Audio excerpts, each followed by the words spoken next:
अभिषेक जी, आप यूपी से चल के बिहार यात्रा पे हैं। सबसे पहले तो हमारे चैनल में आपका स्वागत है। हमारा लोकल टॉप 20 पोस्ट में आपका स्वागत करता है। बहुत बहुत धन्यवाद आपके चैनल का और आपकी ऑडियंस का, बिहार की जनता का बहुत बहुत धन्यवाद। प्रणाम करते हैं सभी को। और जैसा कि सर बता रहे आप यूपी से चलकर आए हैं, तो हम अपने बारे में कुछ बता दें आप लोगों को। मेरा नाम अभिषेक यादव है और हम उत्तर प्रदेश मैनपुरी के रहने वाले हैं। और हम पत्रकारिता की यात्रा को लेकर बिहार में, ये यात्रा हमने बिहार से स्टार्ट किया और बिहार में, पूरे बिहार में करेंगे। और आपको बता दें, हमारा जो चैनल का नाम है बड़का न्यूज इंडिया, उस चैनल के थ्रू हम पूरे बिहार में सच का सफर साइकिल से कर रहे हैं। आपका इस यात्रा, साइकिल यात्रा से किस किस जिले में जाकर क्या क्या उद्देश्य होगी? मतलब देखिए, जिले में तो मैंने लगभग 20 से 22 जिले का अपना रूट मैप बनाया है। तो सासाराम हुआ, औरंगाबाद हुआ, गया हुआ, उसके बाद क्या बोलते हैं उसको, ऐसे बहुत से सारे जिले हैं। दक्षिणी बिहार से घूमते घूमते उत्तरी बिहार, इधर पटना की तरफ आना है। और हमें ये बताएगा, आजकल पत्रकारिता में टीआरपी और मतलब क्या बोलते हैं उसको, मैंने टीआरपी और जमीनी स्तर का निष्पक्ष पत्रकारिता का कैसे परिभाषित करते हैं? देखिए, आपने जैसे कहा टीआरपी एक बहुत अच्छा शब्द है। टीआरपी आज सब कुछ है अगर देखा जाए। जिसकी चैनल की टीआरपी नहीं, उसकी चैनल की वैल्यू। और टीआरपी लाने का आज जो हमारे देश में बड़का बड़का टीवी चैनल है, नेशनल चैनल है, वो एक ही काम करते हैं। क्या करेंगे, एक तरफ जैसे हम लोग बैठे, एक तरफ पंडित जी को रख लेंगे, किसी अच्छे मंदिर से पंडित जी को उठा के, और एक तरफ किसी मौलाना साहब को, अच्छे मस्जिद की मौलाना साहब को, कैसे भी हो मौलाना साहब को रख लेंगे। अब वो आपस में बोल देते, तुम इनके धर्म को गाली दोगे और ये तुम्हारे धर्म को गाली देंगे। और उनको क्या करते हैं, ये चैनल वाले 5-5 हजार 10-10 रुपए देते।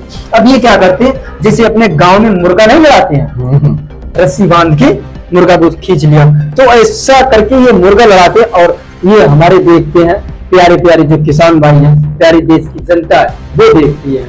और ये क्या करते हैं, ये तो आपस में लड़के निकल जाते हैं, लेकिन 5-5 हजार रुपए अपने लेके, लेकिन जो देश की जनता है वो फिर बाद में आपस में लड़ती रहती है। और देश की मासूम जनता ये सब नहीं समझती, बड़ा दुर्भाग्य है। और आपने जैसे कहा कि पत्रकारिता को कैसे परिभाषित करेंगे, तो जैसे कि सपोज पत्रकारिता, हमारे देश में लोकतंत्र है और लोकतंत्र के 4 अंग होते हैं, बहुत सुंदर 4 अंग होते हैं। एक न्यायपालिका, कार्यपालिका, विधायपालिका और पत्रकारिता, यानी कि मीडिया, 4 स्तंभ होते हैं। अभिषेक जी, आप जब जनताओं के बीच में जाते हैं, तो जनताओं के बीच में किन किन मुद्दों से आपको ज्यादा प्रभावित हो जनताओं को? जनता के बीच जाते हैं तो सबसे पहले बिहार में, अब बिहार के ऊपर हम थोड़ा चर्चा कर लेते हैं। बिहार बोले तो बगावत की धरती, बिहार बोले तो बुद्धिमता की धरती। बुद्धिमता के ऊपर देखा जाए, महात्मा बुद्ध इसी बोध गया में पैदा हुए थे, इसी बोध गया में उनका मतलब ज्ञान मिला था। और उन्होंने मतलब इतना मेहनत किया, उन्होंने देखा कि हमारा जो समाज था कहीं ना कहीं पाखंडवाद में बढ़ा था, हमारे जो देश का कल्चर था। उन्होंने तपस्या की और वो अपनी शक्ति से भगवान बने। और महात्मा बुद्ध की वजह से जो बौद्ध धर्म है ना, वो भारत से पैदा हुआ और आज पूरी दुनिया में फैले। चाइना, साउथ एशियन जो भी कंट्री है, हर जगह बौद्ध धर्म। चाइना डेवलप क्यों हुआ? बौद्ध धर्म की वजह से चाइना डेवलप हुआ। चाइना कहे कि मैं भगवान को नहीं मानता, लेकिन आज भी चाइना में बौद्धिस्ट लोग हैं। जापान किस लिए डेवलप हुआ? बौद्धिस्ट कंट्री है जापान। तो यहाँ पे बिहार में दुनिया से पढ़ के लोग आया करते थे, दुनिया से, और पढ़ के अपने देशों का विकास कर लिया। लेकिन वही भारत जो दुनिया को पहले पढ़ाता था, आज वही बिहार अपने बच्चों को नहीं पढ़ा पा रहा। ये बहुत ही दुर्भाग्य की बात है बिहार के लिए और हमारे देश के लिए, जिसे हमने दुनिया को पढ़ाया, आज हम खुद पढ़ाई नहीं कर पा रहे, हम आज बाहर पढ़ाई के लिए जा रहे हैं। इसमें कहीं ना कहीं हमारे देश में अगर बात अब शेख जी और एक चीज बताएं हमें कि जब आप जनताओं के बीच में जाते हैं तो उनको समस्या को जानने का तरीका क्या है आपका? अच्छा देखिए, जैसे हम सपोज दैट गांव में, अब मैं जाते हैं गांव में तो देखते हैं गांव में कि अब जाओ तो दिख जाता है कहाँ पे गलत हो रहा, कहाँ पे सही हो रहा, तो जाते हैं उनसे सबसे पहले प्रणाम करते हैं, चाचा हम रिपोर्टर हैं और साइकिल से रिपोर्टिंग कर रहे हैं, तो उनसे पूछते हैं चाचा आपको क्या क्या प्रॉब्लम है, जैसे देसी चौपाल लगाकर गांव में 4-5 लोग बैठा कर उनसे पूछते हैं चाचा आपको क्या प्रॉब्लम है, इस सरकार से आपको क्या प्रॉब्लम हो रही है, या आपको यहाँ रहने में क्या दिक्कत हो रही है, आपको क्या बिजली मिल रही है, क्या आपको पानी मिल रहा है, क्या आपके बच्चों को शिक्षा मिल रही है, क्या आपको खाद बीज उचित रेट पे मिल रहे हैं, बस यही सब पूछते। और किसान भाई हैं जो हमारे बिहार की जनता है वो मोस्टली यही कहती कि इनमें से हमें कुछ नहीं मिलता। अच्छी बात है, जनताओं के बीच में जानना है। हाँ, और इसी चीज पे हम इसी चीज को अपने चैनल पे दिखाते हैं। और हमें एक चीज और बताएं, आप इस यात्रा के दौरान किसी चीज के कठिनाइयों का भी सामना करने का भी देखिए सामना करना जब बात करें, जब बात अस्तित्व की हो तो लड़ना धर्म बन जाता है। आज पत्रकारिता का अस्तित्व पूरी दुनिया से खत्म हो चुका है। भारत की जो पत्रकारिता है उसका अस्तित्व पूरी दुनिया में बेइज्जत हो चुका है। आज बात करें प्रेस फ्रीडम इंडेक्स जो कि पेरिस की राजधानी फ्रांस की राजधानी पेरिस जारी करता है, आज उसमें भारत की रैंकिंग पता है आप लोगों को, शायद सुन के चौंक जाएंगे, 159 नंबर पर आते हैं। पीपीटी के मामले में हम तीसरे नंबर पे हैं। चौथी अर्थव्यवस्था बनने जा रहे हैं, लेकिन पत्रकारिता वही एक स्तंभ, पत्रकारिता चौथा स्तंभ, उसमें हमारी वैल्यू क्या है, 159-160 नंबर।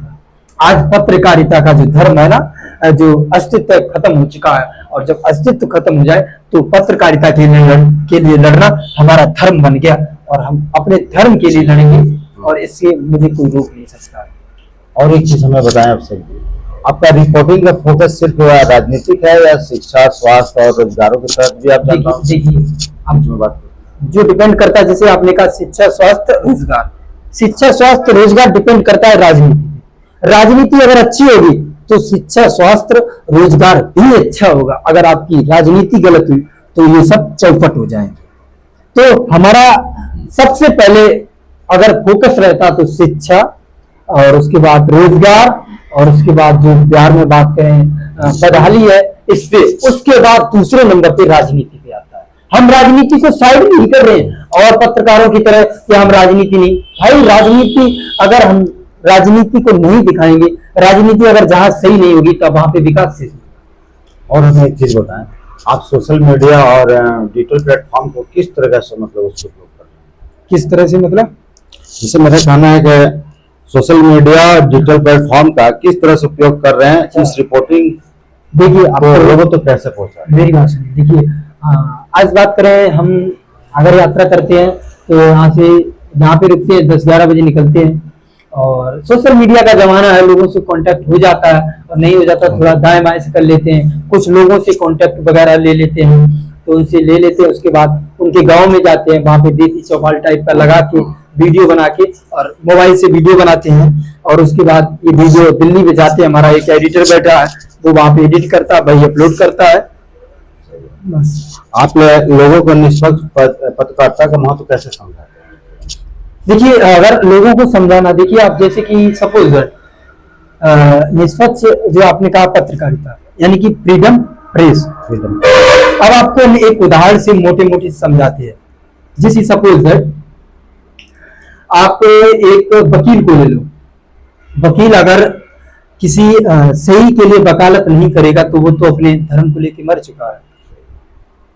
अगर एक माँ अपने बच्चे को दूध नहीं पिलाई तो वो तो माँ का दर्जा खो चुकी है। एक बाप अगर अपने बच्चे को सही से पढ़ाएगा नहीं, लिखाएगा नहीं, तो वो अपना बाप होने का धर्म खो चुका है। अगर एक पत्रकार सही से पत्रकारिता नहीं करेगा तो वो पत्रकारिता का धर्म खो चुका है, और जो कि मैं अपना नहीं खोना चाहता हूँ।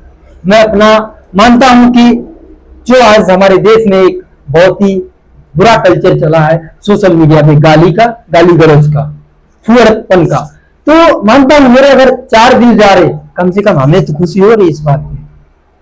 हमें इस बात पे खुशी हो रही है अगर उनके करोड़ों आ रहे, अच्छी बात, लेकिन हमें इस बात पे खुशी हो रही है हम सामने वाले को गलत नहीं दे रहे, वो कभी मेरे बारे में गलत नहीं सोच सकता। 4 आ रहे मेरे लिए काफी है। चलिए बहुत बहुत धन्यवाद अभिषेक जी, जो आप यहाँ हमारे लोकल 24 पोस्ट में आप इतना समय दिए, बहुत अच्छा लगा। आपका भी बहुत बहुत धन्यवाद। और बिहार से जनता से मैं अपील करना चाहूंगी कि अगर आप देश के सच्चे हिंदुस्तानी हैं, पूरी देश की जनता से, तो ऐसे सपोर्टर, ऐसे न्यूज चैनलों को सपोर्ट करें, भले भी उन्हें दुनिया यूट्यूबर कहती हो, उससे डजंट मैटर। अगर वो जो जमीनी स्तर पर पत्रकारिता दिखाएं तो वही देश के असली चौथे स्तंभ है। अदरवाइज ये सब है ना, ये कहीं ना कहीं सरकारों की कठपुतली है। सपोर्ट करिए बड़का न्यूज इंडिया पर। धन्यवाद।